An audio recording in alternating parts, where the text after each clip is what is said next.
Before a crucial battle on Monday Night Football against Jerry Jeudy, Myles Garrett, Jameis Winston, the Denver Broncos keep making moves, sign another man to our 53-man roster. We get fantastic Bo Nix news that has us all hyped, and we are playing a dangerous game in Denver, and we lose a player, another number 12 that we lose to the Detroit Lions. We're going to break all that down. It's feeling like deja vu. And speaking of deja vu, the Vegas Raiders just lost in the most Raider way possible. Simultaneously, the Chiefs win in the most Chiefs way possible. I love that matchup. I cannot wait to have another go at the Chiefs.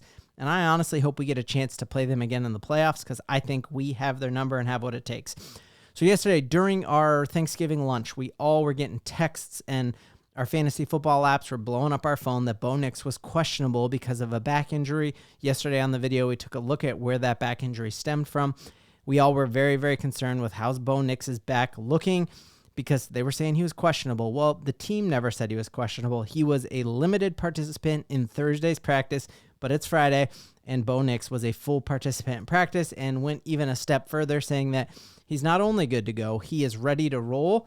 And I'm not sure if this is from a team doctor, but I'm seeing this from Kevin on Twitter, and it's an x-ray of Bo Nix's back, and you can see Bo Nix has that dog in him, and I'm just thrilled to death that he will be playing in this game. I think this is a game where he's going to have a chance on primetime to put all the hate to rest. I love the fact that it would be hard to win Rookie of the Year when everyone else has all the games to play if he missed this game. So while I think the Broncos could handle the Cleveland Browns without him, I'm glad for Bo Nix and for this team and really for my Monday night enjoyment that Bo Nix is going to be playing in that game. And you're seeing just all of the dudes, Adam Schefter, Rappaport, they're all coming out there saying that he is planning on being the starter. And he's, on track to be the starter. And then going even further than that, Zach Stevens was out at practice. And just seeing Bo Nix move around, he does not look limited whatsoever. I think we know from watching him that he is way more athletic than a lot of us thought going into this season who didn't watch a ton of Oregon tape. And so it's good to see, he's not moving around like he has a back injury. Because trust me, I was playing in the Turkey Bowl, tweaked my back. I'm not moving like that. Even when I was fully healthy, not even close to moving like that. So that's just absolutely fantastic news. Just in addition, just our injury report is looking phenomenal at this time of year. We're now looking at 2 years in a row where Sean Payton has prepped this team to be healthy when it matters the most. And so when you have basically your entire squad fully participating in this practice, other than Riley Moss, which I think is more precautionary than anything.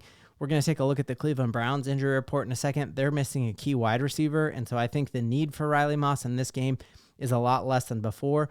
And you're looking at a very healthy team moving into our bye week in playoff contention with a 2-game lead on whoever's closest up next to us. Man, if the Chargers lose the game, they got a tough game against the Falcons in Atlanta. Falcons coming off of a bye week.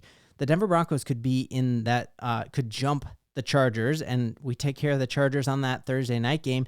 We will be over them in that wild card position. I think it's going to be crucial that the Denver Broncos can avoid the Ravens early on in the playoffs. I feel good about us matching up against any other playoff team other than the Baltimore Ravens. I think that would be a tough place to play. That's a very tough team. I would love to wait deeper in the playoffs to get to face them. So fantastic injury news there.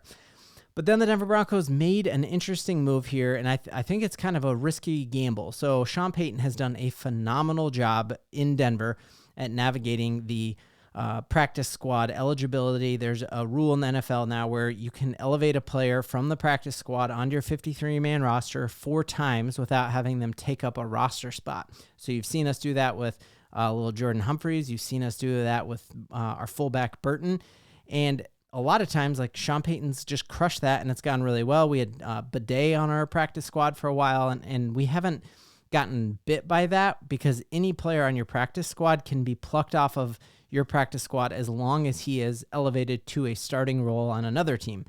So it's a risky gamble. And when you listen to DNVR and hear about how Todd Davis, awesome linebacker who helped us win a Super Bowl here in Denver, he ended up with the Denver Broncos because Sean Payton was trying to hide him on the practice squad of the Saints, and eventually he was going to be signed onto the Saints 53-man roster. He was actually in a team meeting preparing to play in a game for the the New Orleans Saints when he got the call that he was going to the Denver Broncos. So it's a risky game. So the Denver Broncos ended up promoting Zach Cunningham as an inside linebacker to our 53-man roster. A lot of people in Denver were expecting that to be Kwon Alexander. Remember, former Pro Bowl middle linebacker or inside linebacker, played really, really well in that game against the Baltimore Ravens. He had a forced fumble. He had a fumble recovery against the New Orleans Saints. And in that game against the Baltimore Ravens, I think he was like a 95 PFF score. So we had all thought that it was Kwon Alexander who was going to get that.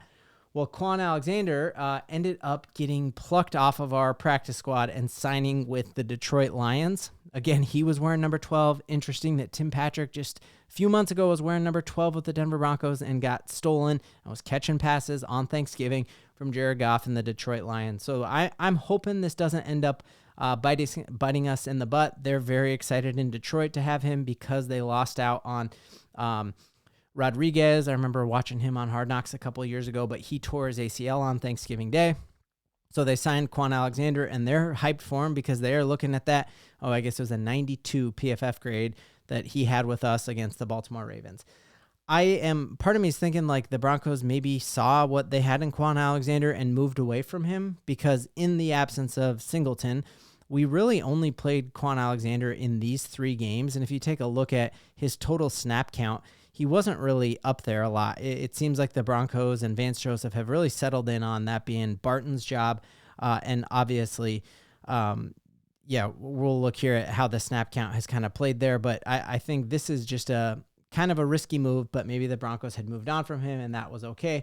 But I think Strnad has really stepped up in Alex Singleton's space and taken a ton of those snaps away.